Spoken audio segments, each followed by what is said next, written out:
You're listening to the Naked Bible Podcast. To support this podcast, visit nakedbiblepodcast.com and click on the support link in the upper right-hand corner. If you're new to the podcast and Dr. Heiser's approach to the Bible, click on New Start Here at nakedbiblepodcast.com. Welcome to the Naked Bible Podcast, episode 478, 1 Samuel chapter 29. I'm the layman, Trey Strickland, and he's the scholar, Dr. Matthew Halsted. Hey, Matt, how you doing? Doing great, Trey. How are you doing, sir? I'm doing pretty good. I'm glad to have you back for the second chapter that you're covering for us. And what's going on with you lately? You got anything good to talk about? Yeah, my goodness, it's been so busy, actually. I just sent off for the last time my eschatology book. It's called The End of the World as You Know It, and what the Bible really says about the end times and why that is good news. So I'm excited about that. So I'm not sure yet exactly when it'll be ready for pre-order, but be checking Amazon and stuff. So I'm just super stoked about that. So we finished that up, sent that off to Lexham, and Lexham has been such a joy to work with, and it's been a lot of fun getting that done, and I'm excited about it. It's been a long process. I think that book from start to finish was like 2-3 years, maybe. It's really funny just how it all transpired. But so I got that. I started a podcast as well, The Bible Unmuted, and that's going well. I'm enjoying that. It's a lot of fun. But man, I guess other than those two things, and of course just work and teaching and at Eternity Bible College, I'm actually in the process as well as working on a class for Awakening School of Theology. So my school, Eternity Bible College, and Awakening School of Theology, we have a partnership, and we are going to film a class called The Jewish and Greco-Roman Backgrounds of the New Testament. So right now I'm in the thick of building that class and writing up all the stuff, and we'll be shooting and filming that shortly. So yeah, it's a full month, man. It's been really busy. Awesome. Can you give us a brief synopsis of your book that's coming out? Yeah, no, that's great. So my book, like I said, it's called The End of the World as You Know It. And it's a popular level book, so it's not like an academic book. I wrote it to provide, an audience, just a general audience, just an overview of questions about the end times. So common questions such as, is there going to be a rapture? How long is the tribulation? Will there be a tribulation? Can we know when Jesus will return? And are we living in the end times? These are just very common questions that people are asking. And I wanted to write a book or have a resource that people could just pick up and read. And so it's going to be a lot of fun, I think, to get that book out, and I hope it's helpful to people. And so just those common questions about what Scripture actually says about the end times, because I think there's a lot of confusion. I mean, there's just a ton of views out there, and some of them are not really that credible of viewpoints, and so and many of the views that are out there these days are just they scare people. And my goal is to just write a book that shows that biblical eschatology, when it's rightly understood, actually brings us a lot of hope. So it's been a fun project. Well, we're definitely going to have you back on to cover your own book for sure. Yeah, that'd be great. Yeah, awesome. All right. Well, I'm ready for chapter 29 today. We're wrapping up, getting close to wrapping up 1 Samuel. And again, appreciate you coming on to help us with that. Absolutely. Okay. I'm excited. Let's dive into it. We're going to be in 1 Samuel chapter 29. And I guess before I begin, I want to just tell everybody I've got kind of a cold. So if I have to cough or take a sip of water, just forgive me. I think I'm okay, but we'll see how it goes. Yeah, we're in 1 Samuel chapter 29. And as we finish up this series, I thought it might be important to review a few things from previous chapters. And I think it's important because that chapter 29 is a highly contextualized section of Scripture, and it relies upon previous the previous chapters in the previous story. So we want to take a dive, just a cursory review of what's come before. And I know we've already listened to the previous episodes up till now, but it's good to today just kind of review some of that for the sake of this text. We're going to be looking at the way and the reasons why the Philistines, particularly King Achish, rejects David. That's the topic of 1 Samuel 29. But as we'll see, there's a lot more going on there than just that. So let's do a little quick historical summary of the relationship between David and this king Achish. So the relationship between these two people, between Achish and David, it goes back quite a bit. So for example, in 1 Samuel 21, chapter 21, David is said to have fled from Saul to King Achish. But the servants of Achish questioned David's motives. And that actually caused David to fear and to worry about his life. So let me read that section, 1 Samuel 21, verses 10 through 15, just as a review. So the text says that David rose and fled that day from Saul. He went to King Achish of Gath. The servants of Achish said to him, "Is this not David, the king of the land? Did they not sing to one another of him in dances? Saul has killed his thousands and David his 10,000s. David took these words to heart and was very much afraid of King Achish of Gath. So he changed his behavior before them. He pretended to be mad when in their presence. He scratched marks on the doors and the gate and let his spittle run down his beard. Achish said to his servants, 'Look, you see the man is mad. Why then have you brought him to me? Do I lack madmen that you have brought this fellow to play the madman in my presence? Shall this fellow come into my house?' So it's an interesting text here. But anyway, I just want to draw our attention to that verse 12, that David took those words to heart and he was very much afraid of King Achish. And what ends up happening in the chapters that follow is God protecting David. And David flees, of course, from that situation, and God protects him. And David has a couple of opportunities at this point to, kill Saul. But David doesn't take advantage of those opportunities because, quite simply, he doesn't think it's his place to kill God's anointed king. So he shows incredible restraint, even though Saul is out to kill David. David does not return the favor. So it's during this time that God keeps David from sinning against this person named Nabal, or in Hebrew, it'd be Naval. And that whole situation, as you recall, I mean, to me at least, it reveals a lot about David's own heart and perhaps his own state of mind. So as you know, in chapter 25, David is mistreated badly by Nabal. And what does David want to do in response? Well, he wants to murder him. But God stops him, and David recognizes God's hand of protection over him. Again, you can read this in chapter 25. My point is that in these chapters, you get a sense of God's protective presence over David. And you also get the sense that David recognizes God's protective presence. He is confident of God's protection over him in many instances, but not always. I mean, he sometimes lacks faith. He sometimes worries, and doubt strickens his heart to the point that he does some things that are less than honorable, I guess you could say. And this is where things do get kind of weird, namely around chapter 27. Something very interesting happens, something odd happens. David comes off of a high victory in chapter 26, and then even after coming off that victory, he succumbs to fear. So in 1 Samuel chapter 27, verses 1 and 2, we read this. David said in his heart, I shall now perish one day by the hand of Saul. There is nothing better for me than to escape to the land of the Philistines. Then Saul will despair of seeking me any longer within the borders of Israel, and I shall escape out of his hand. So David set out and went over, he and the 600 men who were with him. They went to King Achish, son of Maok of Gath. Okay, this is an interesting move on David's part. He's moving into the enemy's camp.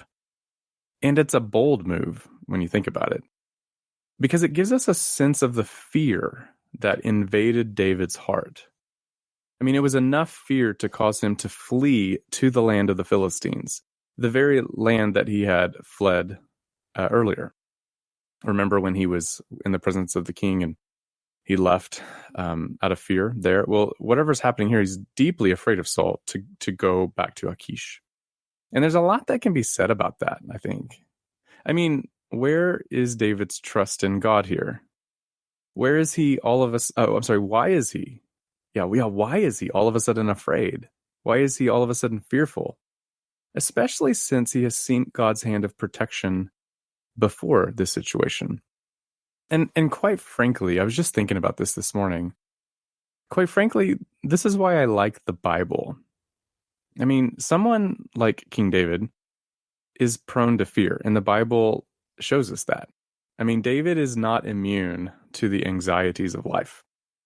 Neither is he a stalwart against doubt. You get the idea that he is truly human through and through. And remarkably, the text before us doesn't seek to hide or withhold the weaknesses or the sins of David. And to the contrary, they're laid out for all of us to see. They're right there in front of us. And again, this is why I like the Bible. I mean, it not only gives me a sense of what truly happened in the story of Israel, but it invites me to reflect upon my own life. It summons me, if you will, to contemplate my own frailty and my own weaknesses. Because at the end of the day, I too can act out of anxiety and fear. I too am prone to flee to Gath when my doubts get the best of me, to run to Achish for protection. As it turns out, I too am human through and through. But what's interesting is that this part of David's story is far more than a stage upon which the life of David is put on full display.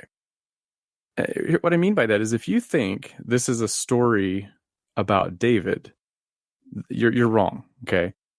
Because it's true, yes, that David has a leading role in the story, but he does not have the starring role in the story.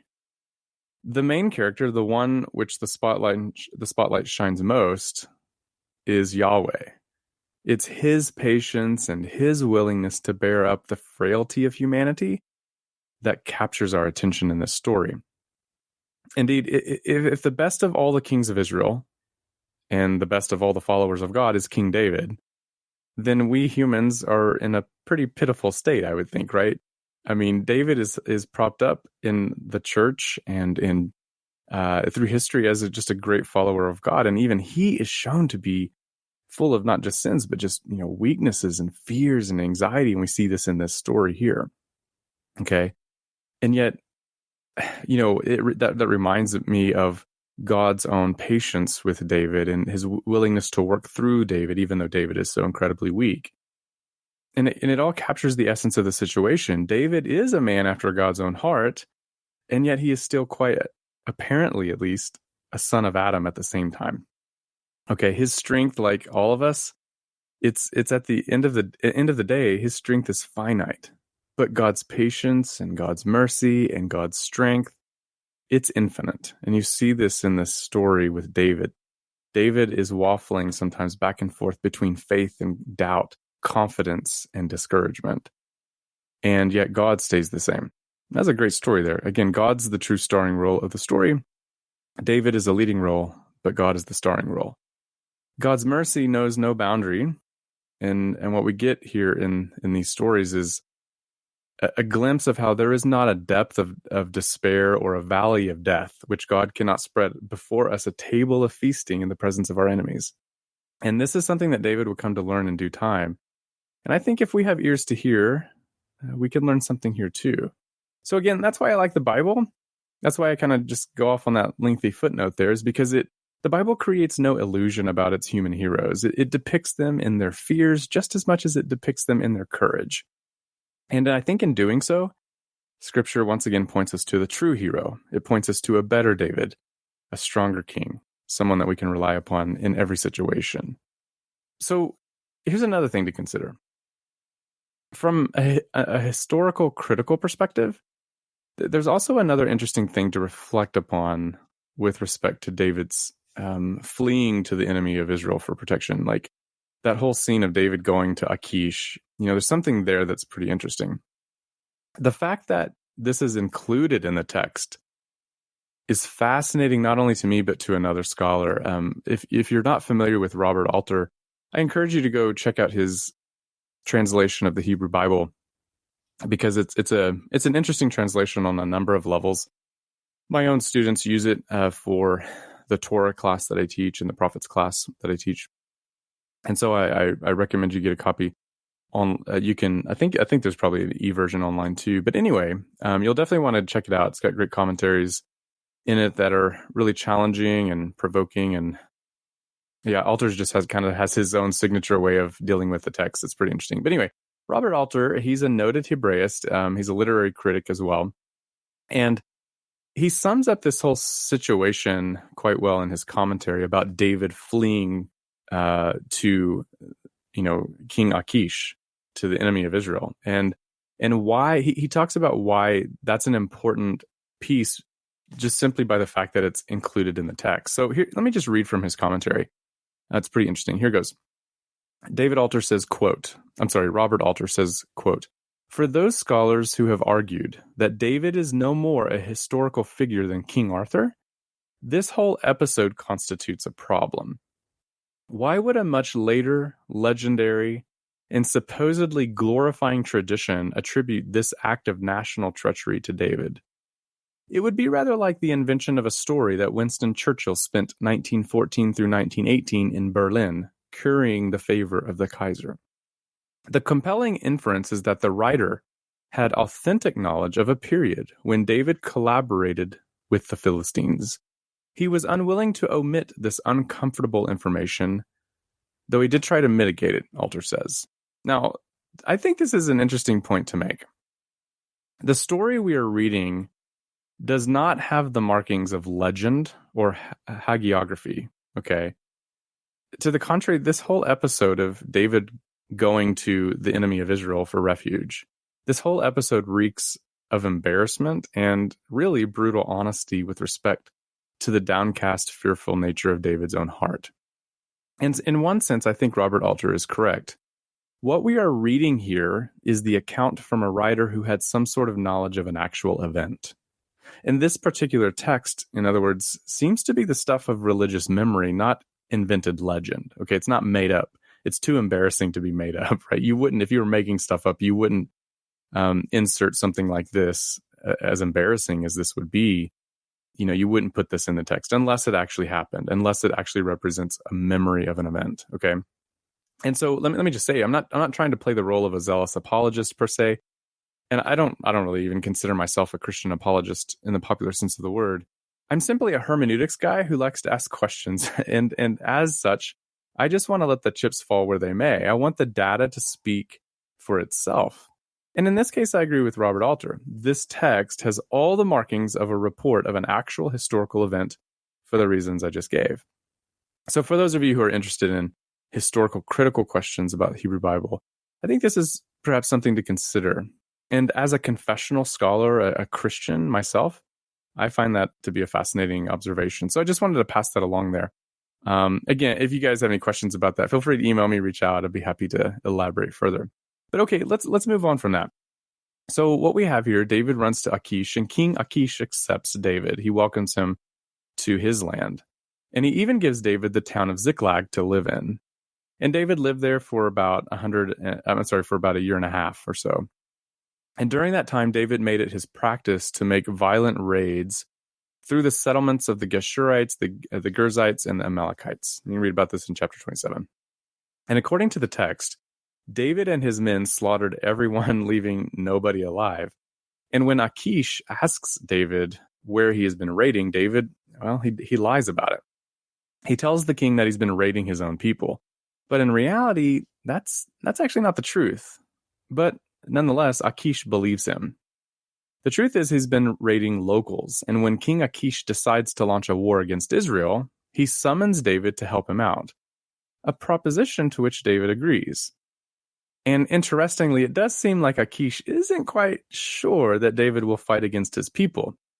And if you read in the New Revised Standard Version, you kind of capture that hesitancy in the way that the translation translates the Hebrew there. So, for example, the king Achish, he says to David, quote, "You know, of course, that you and your men are to go out with me in the army." So this is chapter 28, verse 1. And you kind of get the sense there that the king is like, you know, you're going to go out with me and you're going to fight with me, right? David responds and he says, "Very well, you shall know that you shall know what your servant can do." That's chapter 28, verse 2. And again, you can sense the hesitancy perhaps in the king. But as we'll see in a moment, the situation here is probably a bit more complex. I'm not entirely sure what to make of it, to be honest with you. But anyway, we'll talk about that in a bit. But the part I want to focus on is the battle that's about to kick off between the Philistines, King Achish and David with him, and on the other side of the sword, it would be Israel and Saul. And it's this battle that's about to get kicked off that leads Saul to fear and terror. And it's a fear and terror that wedges itself into the heart of Saul that leads him to seek God's guidance. But God doesn't respond to Saul. And you know why he doesn't respond to Saul. God has rejected him as king. Saul has proven himself to be, very insincere. He's a very duplicitous person. So God is essentially releasing Saul to his own devices, right? He's just let Saul be Saul. And if Saul wanted a life on his own terms, well, God's going to give it to him. And here we see God do this very thing. Saul has rejected God, and God is just letting Saul get what he wants. So when Saul sees that God won't answer him, you're quite familiar, of course, with what Saul does next. Saul goes and seeks out the medium at Endor. And the medium at Endor summons the deceased Samuel to come up from the realm of the dead. And you know that story, and I won't rehash it all here. But this does bring us all the way up to chapter 29. And that's the passage we're really wanting to focus on today. It's here where King Achish's commanders tell the king that they don't want David to fight with them. Why not? Well, they're concerned. Their primary concern is that when push comes to shove, that David's loyalty will be with his own people.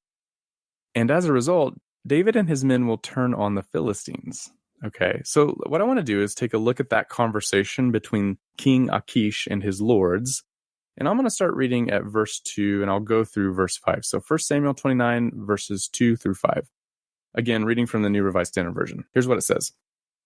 As the lords of the Philistines were passing on by hundreds and by thousands, and David and his men were passing on in the rear with Achish, the commanders of the Philistines said, "What are these Hebrews doing here?" Achish said to the commanders of the Philistines, "Is this not David, the servant of King Saul of Israel, who has been with me now for days and years? Since he deserted to me, I have found no fault in him to this day." But the commanders of the Philistines were angry with him, and the commanders of the Philistines said to him, Send the man back, so that he may return to the place that you have assigned him. For he shall not go down with us to battle, or else he may become an adversary to us in the battle. For how could this fellow reconcile himself to his Lord? Would it not be with the heads of the men here? Is this not David, of whom they sing to one another in dances? Saul has killed his thousands, and David his 10,000s. Okay, so in that sense, you get the sentiment of the Philistine lords and the commanders. Like, they do not want David around them because, again, when push comes to shove, they're afraid that David will fight against them. Okay. Maybe when David starts seeing his own people get beat up, he won't be able to take it, and he'll switch allegiances or something. The King Achish here doesn't agree. He wants David to remain with him, but because this is the ancient world, right? Kings have their lords, and their lords help govern, right? And so King Achish is going to acquiesce to the request of his lords. And in the next section here of scripture, which I'll read in a moment, it's here where the King Achish, he talks to David and tells him the news that he's going to actually have to leave the battle. Okay, so let me read that, verses 6 through 11. Then Achish called David and said to him, "As the Lord lives, you have been honest, and to me it seems right that you should march out and in with me in the campaign, for I have found nothing wrong in you from the day of your coming to me until today. Nevertheless, the lords do not approve of you. So go back now and go peaceably. Do nothing to displease the lords of the Philistines." David said to Achish, "But what have I done? What have you found in your servant from the day I entered your service until now, that I should not go and fight against the enemies of my lord the king?" Achish replied to David, "I know that you are as blameless in my sight as an angel of God. Nevertheless, the commanders of the Philistines have said, he shall not go up with us to the battle. Now then, rise early in the morning, you and the servants of your Lord who came with you, and go to the place that I appointed for you. As for the evil report, do not take it to heart, for you have done well before me. Start early in the morning and leave as soon as you have light. So David set out with his men early in the morning to return to the land of the Philistines. But the Philistines went up to Jezreel. Okay, so there are two things I want to say about this passage. The first thing is this. If it is the case that King Achish has serious doubts about David, something I hinted at above, well, then he is using his Lord's advice as an excuse for getting David out of the way. But I'm not entirely sure that's the best way to understand the situation. I mean, after all, when the Lords approach the king about David and approach him with their concerns about David, the king initially defends David. But the Lords are angry about the situation, and they don't seem willing to compromise at all on this point. The king's acquiescence to their demand seems to be rather forced, in my opinion. Like, he doesn't quite want to go along with it. But he does, because at the end of the day, he's a politician, right? And so he's gonna have to go with what everybody wants him to. So at most, I think what we can say is that Achish might have had some doubts about David. And again, we see this in the words that we read, chapter 28, verses 1 through 2. I mean, Achish does, he's not quite sure if David's going to want to go fight with him. But anyway, he might have had some doubts about David. I don't know. I'm going to leave that with you guys and just do some thinking about it and go back and read it. And I'm going to do the same. But nonetheless, for me, I think Achish here might have had doubts about David, but they weren't solidified. Perhaps the king acquiesced to the Lords because he found their argument convincing. I'm not sure of that either. But when the king talks to David, he seems to think genuinely that all the gossip about David is baseless. Whatever the case, David is sent back home away from the fight. And listen, that's very important. I'll tell you why in a moment, but he's sent away home away from the fight. He's not allowed to fight. And this leads me actually to my second point. Okay, now everything I'm about to say from here on out is super important. Okay, I think it's important to the story. I think it's important to the narrative. It's important to what the author wants us to understand. Okay, so yeah, just listen really closely here. This battle is shaping up to be a decisive struggle between the Philistines and Israel. The narrative is weaved ingeniously such that the reader is left anticipating that something big is going to happen. I mean, the story is constructed in a way that brings two warring peoples together at one location. And the writer of the story is leading the reader to think that the back and forth drama between Saul and David is quite literally about to come head to head in this scene. Instead of David fleeing from Saul again, the scenario, the story that the author has weaved has them now, both Saul and David, meeting on the battlefield on opposite sides of the sword. Okay. And I love the tension that is built here. It's like the beginning of the end of a movie. The battle lines are drawn, the protagonist is on one side, the antagonist is on the other, and they appear to be preparing themselves to face off in a dramatic, epic duel. But just when you think there will be a battle against these two anointed kings between David and Saul, at just the last minute, David is sent home against his will. And the scene unfolds in such a way that our expectations are subverted. It's all anticlimactic. And as it turns out, there will be no final battle between David and Saul. Again, I'm a hermeneutics guy. And so I want to just simply ask questions. And I want to ask questions like this. Why did the story unfold this way? Why were my expectations built up only to be subverted at the last minute? I mean, this doesn't seem to be the way the story should be told, so what's up with that? And I think perhaps that the answer lies somewhere in the question itself. Perhaps the subversive element of the story is itself the door through which the reader is invited to walk through. Okay, in other words, it's like this. Maybe the fact that the story subverts our expectations is due to the fact that we've been expecting the wrong thing. Perhaps we're being led to look for something much more profound and something much more meaningful. Okay, to see how this works, we need to notice important literary features that have been embedded into the story itself. We probably didn't even notice them. And that's part of the reason why I wanted to review the previous chapters at the beginning of this episode, because we needed to build the storied context of the chapter we're looking at today. We wanted to build the storied context of chapter 29. Without that storied context, it's going to be hard to, make much sense of chapter 29. Okay, now some of the literary features that I think we should attend to are these motifs that are easily missed, but very much there, I think. Okay, it's the contrasting motifs of light and darkness with respect to David and Saul.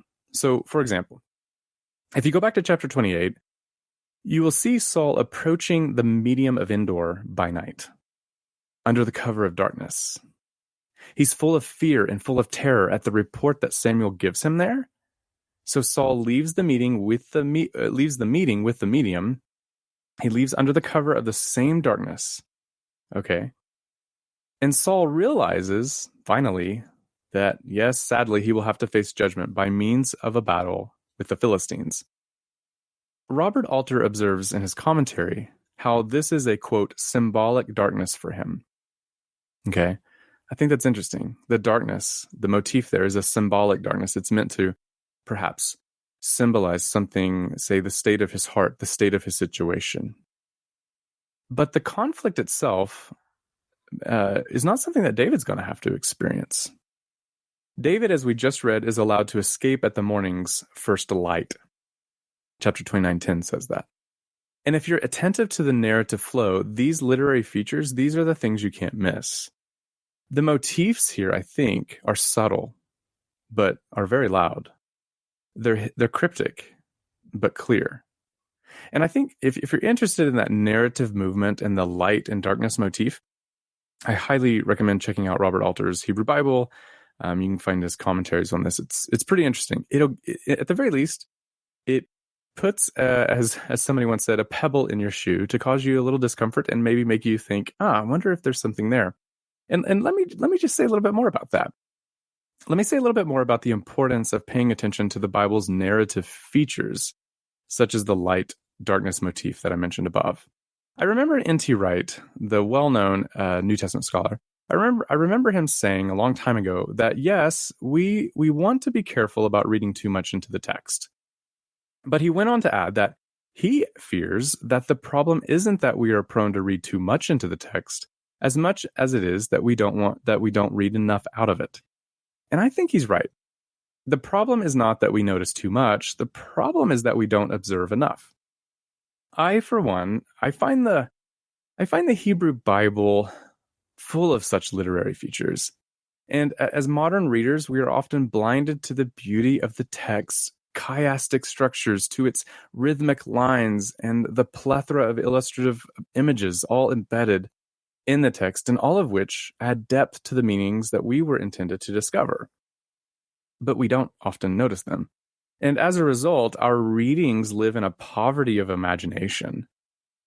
And as a hermeneutics guy, I want to recapture the Bible's literary enchantment. I want to find all the nuggets embedded in these places that I think add a little bit of depth to the text and to the text's meaning. And so, for example, consider once again the narrative flow of the text. The story thus far seems to have been building toward a final climactic battle between Saul and David, only to, at the last minute, withdraw David from the battle and thus subvert the reader's expectations. Why is that important? Why is that literary feature important? I think it's important because, as I mentioned earlier, such literary features serve to highlight important theological points. And in this case, the point is that in the history of Israel, God is pivoting Israel's trajectory toward a new king. That is, toward David.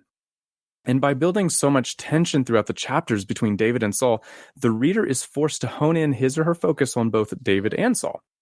But when David is suddenly and surprisingly withdrawn from the scene of the battle, the reader is left with just one focus. We're left to observe only Saul and his sad demise. And by telling the story this way, the biblical writer sucks the air out of the room. And he causes readers to gasp as they behold the end of Saul's would-be yet failed dynasty. And we'll get to the death of Saul in the next episode, but it's important to anticipate that even now, it's important to anticipate Saul's death even now because it helps us get the full scope and context of the situation. And by telling the story in this way, then it's interesting because the writer is revealing something important about God and the way God deals with humans.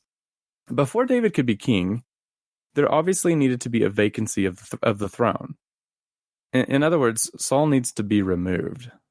And of course, there are many ways to do this. I mean, David himself had plenty of opportunities to remove Saul swiftly and with relative ease, and yet David never dared to touch Saul in a violent way. You know that very well. All the instances David could take out Saul, he refused. And the story, as we'll see, is such that David will be crowned king another way. He doesn't need to do anything at all, actually. He simply needs to resign the situation. Even when he is on the run, scared for his life, David relinquishes control of the situation into God's hands. He lets God take care of it. And perhaps the author here is showing us how David has nothing to do with Saul's death. I mean, David is removed at the last minute from the battle, okay? And I think that's an important piece to observe here. Okay, so you have to understand that before I became a professor, a full-time professor, I was a full-time pastor. And I think most of you guys know me as Dr. Halsted or Professor Halsted, but if I may, let me bring out Pastor Matt for just a moment here. And I think there's a pastoral and devotional truth that I think we can learn from all this. Because as human beings, we all have the luxury of living in a strange world, okay? This is a world where we all, at times like David, find ourselves on the run. It seems that like wherever we turn, we have our own Sauls chasing us down, trying to beat us up, or worse, destroy us altogether. And sometimes we find ourselves in tough circumstances and situations. We find ourselves neck deep in a mudslide that's falling toward darkness. I guess what I'm saying is that life can be tough. And if there's one thing we can learn from the life of David, it's this. God can take care of us, and we can trust that he'll take care of us. I mean, David was far from a saint. David did a lot of things that weren't right, some of them pretty despicable. But fortunately, David is not the star of the show, as I said earlier. 1st and 2nd Samuel is not about David. It's about God, and it's about God weaving his will through the lives of messy and at times evil people. And as a human being breathing the air of this strange world, it gives me a lot of hope that no matter how many hard times I go through, no matter how thick the darkness and fearful the situation, I know that one day God will protect me until the very end, where I, just like you and all of our brothers and sisters in Christ, will be given the authority of ruling and reigning with Jesus. That's the day we look forward to. And even today, we are sons and daughters of God, and one day that truth will be revealed in the glory of the resurrection. And what all this means is that no matter what the enemy throws your way today, you can have confidence to trust God and let him bring you safely into the kingdom. You can trust God to bring you safely into that day when you will share in the rule and reign with Christ. He did it with David, and he'll do it for us. And so I just want to encourage you to take heart, friends, because, well, your God has overcome the world. Let me make another observation about this text. I want to talk briefly about the way God's judgment works, because I think this text, the removal of David and Saul's unfortunate demise, how, that whole scene, I think it illustrates the way God's judgment works. Okay. What's interesting is how let me say this. What's interesting is how the battle itself will become the means by which Saul is dethroned, and at the same time, the means by which David will be enthroned. Let me repeat that. What's interesting is how the battle itself will become the means by which Saul is dethroned, and at the same time, a means by which David will be enthroned. And I think this is a good illustration for how to think about divine judgment. See, judgment cuts both ways. For those who choose to align themselves with that which is good, that is to say, with God, then they will reap what they sow. They will reap that which is good. But for those who choose to align themselves with that which is not good, that is, with the forces of evil, then they will sadly reap what they sow. They will reap that which is not good. And I don't want to travel too far down into that rabbit hole, but I think this is a way the concept of judgment functions theologically in Scripture. See, given God's ontological status as the supreme good, the true, the beautiful, anything that chooses not to align itself with him will by consequence experience that which is not good, and that which is not true, and that which is not beautiful. In other words, it's not because God is mean that he brings judgment upon Saul. Judgment is simply what you get when you experience God. Okay. And if the candle, think of it this way, if candle wax and clay rock comes into contact with light and heat, there will be consequences. And the consequences will vary depending upon their respective constitutions. So for example, wax melts in the presence of light and heat because it's wax. Clay, however, hardens in the presence of light and heat because its constitution is clay. It doesn't harden because the light or the heat is being mean to it. No, it just hardens by virtue of the stuff it's made of. And in the sad case of Saul, which we'll continue to outline in like a future episode, much of the same can be said. See, Saul, simply put, is not a man after God's own heart. I mean, he looks the part, he's handsome, right? But the constitution of his heart is not conducive for a thriving life with God. Saul is a man who has his own agenda. He's got his own desires. He's got his own thing, okay? And when it comes right down to it, God's just going to give him what he wants. And that's not a good thing. But for those who do align themselves with God, then experiencing God's judgment will be a blissful thing. It'll be a blissful experience. The only question is, what do you choose? I mean, what sort of life will you lead? And I'm reminded, just in closing, I'll say this, I'm reminded about something our late brother, Dr. Heiser, always asked. He always asked this question. What does God want? Well, he wants a family. And the only question you and I need to answer is, do we want to be part of the family that God is building? Let that question settle in deep. Muse on that question. Think about David as a man after God's own heart. Think about Saul, who was a man after his own agenda. And look at the consequences that both of them experienced in the judgment of God. I think there's something there that's worth considering. Okay, well, with that, let's call it a day. And when we return next time, we're going to look at chapter 30 and chapter 31. And I hope today's tour through the text has been helpful for your understanding of Scripture. And I hope it's been encouraging to your faith and it's been encouraging to your walk with Christ. I think the takeaway here today is follow after God and give him all of your heart and be a person after God's own heart. Thanks again, friends. Okay, Matt, you did a fantastic job wearing the different hats. I like Pastor Matt. I like that's might be my favorite. Oh, cool. Okay, good. Well, you mentioned it. We are going to close 1 Samuel next week with chapter 30 and 31. We appreciate you doing that. And we appreciate Dr. Halsted for coming on. And I want to thank everybody else for listening to the Naked Bible Podcast. God bless. Thanks for listening to the Naked Bible Podcast. To support this podcast, visit www.nakedbibleblog.com. To learn more about Dr. Heiser's other websites and blogs, go to www.drmsh.com.